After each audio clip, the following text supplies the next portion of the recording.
ফের কলকাতায় ভেঙে পড়ল পুরনো বাড়ি। রবিবার দুপুরে কলকাতার বউবাজারে ঘটে গেল এক মর্মান্তিক দুর্ঘটনা, আর এর জেরে প্রাণ গেল এক শ্রমিকের। জানা গিয়েছে মৃতের নাম আশুতোষ অধিকারী। দক্ষিণ 24 পরগনার জীবনতলার এলাকার বাসিন্দা ছিলেন তিনি। আহত হতেই তড়িঘড়ি তাকে কলকাতা মেডিকেল কলেজ হাসপাতালে নিয়ে গেলে চিকিৎসকেরা তাকে মৃত বলে ঘোষণা করেন। ঘটনাটা ঘটেছে বউবাজার থানা এলাকার অন্তর্গত শ্রীনাথ দাস লেন। পুলিশ সূত্রে খবর, রবিবার সকাল 11:10 নাগাদ একটি বহু পুরনো বাড়িতে কাজ চলছিল। ভগ্নপ্রায় দশা অবস্থায় ছিল বাড়িটি। বিপজ্জনক অবস্থায় ওই বাড়িতে দিনের পর দিন জীবন হাতে নিয়ে বহু ভাড়াটিয়া সেই বাড়িতে থাকতেন। আর রবিবার সকাল থেকেই বাড়ি মেরামতের কাজ শুরু হয়। আর সেই সময় একাধিক শ্রমিক কাজ করছিলেন, আর তাদের মধ্যে ছিলেন আশুতোষ অধিকারী নামে এক শ্রমিক। হঠাৎ করে বাড়ির ব্যালকনির একটি ছাই আশুতোষ অধিকারীর মাথার ওপর পড়ে। এরপরই খবর পেয়ে পুরসভা থেকে শুরু করে দমকল বিভাগের কর্মীরা ঘটনাস্থলে এসে পৌঁছায়। তাদের চেষ্টায় ওই ব্যক্তিকে উদ্ধার করা হয়। তাদের দ্রুত অ্যাম্বুলেন্সে করে কলকাতা মেডিকেল কলেজ হাসপাতালে নিয়ে যাওয়া হয় জরুরি চিকিৎসার জন্য। এরপর হাসপাতালেই আশুতোষের মৃত্যু হয়েছে বলে পুলিশ সূত্রে খবর। ঘটনার পরই কর্পোরেশনের ইঞ্জিনিয়াররা এসে শুরু করেন অবশিষ্ট কাঠামো ভাঙার জন্য, যাতে আর কোনো প্রাণহানির সম্ভাবনা না থাকে। পুলিশ কর্মীরা এরপর ওই বহুতলে থাকা ভাড়াটিয়াদের সেখান থেকে বের করে নিয়ে আসেন। এই ঘটনার পর থেকে গোটা এলাকায় চাঞ্চল্য ছড়িয়েছে। যারা ওই এলাকায় এইভাবেই থাকেন তারাও রীতিমতো আতঙ্কের মধ্যে রয়েছে। গোটা ঘটনার তদন্ত শুরু করেছে বউবাজার থানার পুলিশ। এই গোটা বিষয় নিয়ে একটি রিপোর্ট তুলে ধরেছেন আমার কলিগ রাজেশ সাহা। দেখাবো আপনাদের। ফের কলকাতায় ভেঙে পড়ল পুরনো বাড়ি। ফের বাড়ি বিপর্যয় কলকাতার বউবাজার অঞ্চলে, এবং যার জেরে প্রাণ হারাতে হলো এক শ্রমিকের। বাড়ি ভেঙে পড়ে, বাড়ি একাংশ ভেঙে পড়ে এবং বাড়ির সেই চাঙর মাথায় পড়ে প্রাণ গেল এক শ্রমিকের।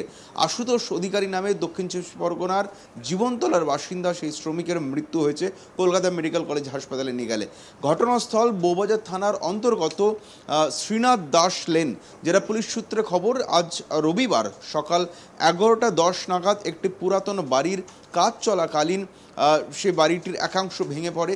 যেটা স্থানীয় সূত্রে খবর যে এই বাড়িটি বহু পুরনো একটি বাড়ি, ভগ্নপ্রায় দশা হয়েছিল বাড়িটির, এবং বিপজ্জনক অবস্থায় বহুদিন ধরে সেই বাড়িতে একাধিক ভাড়াটিয়া সেখানে থাকতেন, এবং দিনের পর দিন এই বিপজ্জনক অবস্থাতেই জীবন হাতে নিয়ে তারা সেখানে ওই বাড়িতে থাকতেন।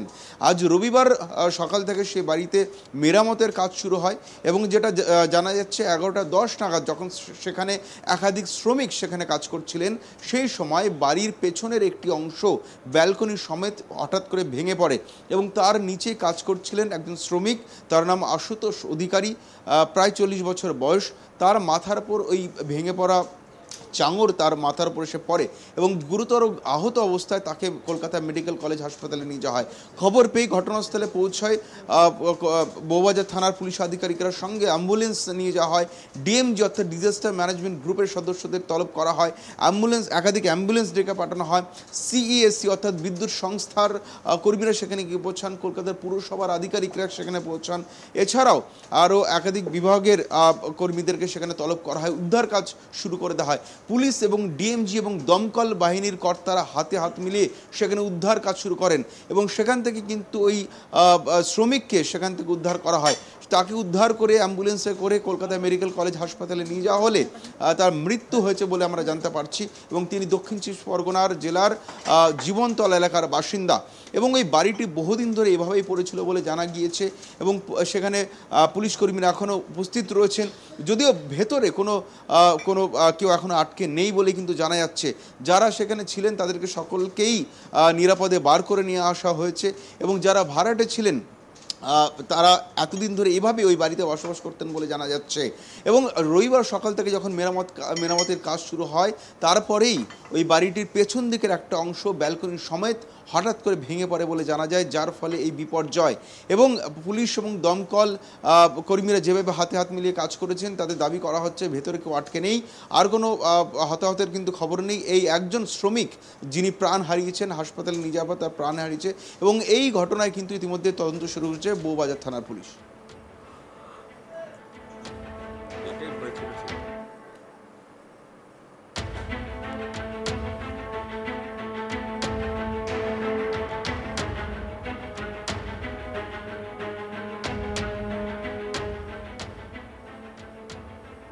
অন্যান্য খবরের আপডেটের জন্য অবশ্যই নজর রাখুন আজ তাক বাংলার ইউটিউব স্ট্রিমিংয়ে। লাইক, কমেন্ট, শেয়ার এবং সাবস্ক্রাইব করতে ভুলবেন না।